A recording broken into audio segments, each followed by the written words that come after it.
Hey guys, and welcome back to our channel Financeable. In this tutorial, we are gonna look at how to edit your API keys on Bitget. Now let us begin. Well, do note that I have already logged into my account. In case you have not, do it right now. It is quite easy. We have also created a tutorial regarding that as well. Now let us simply look at how to edit our API keys. At the top right, you can see the profile picture icon right here. Click on it. Well, once you do, these things will open up. And right here, just below address book, you can see the API keys button right there. Click on it.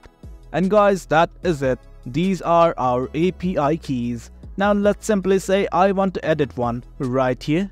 Next to details, you will see the edit button right here. Click on it. Now from here, all you guys need to do is change the permissions or change the node. Well, do that right there. And once you've done that, what you guys need to do is simply enter the verification code that will be provided to you by email address and the Google Authenticator code. Once everything's okay, simply hit on the completed button, and as such, your API key will have been edited. Likewise, you can simply delete it by clicking on this delete button right here.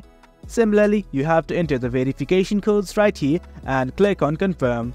That way you can delete your API keys as well. That is it guys. That's the gist of it. Hope you guys found this video informative, and for more content like this, do remember to hit like, share and subscribe. Your support fuels us. Until next time, thank you.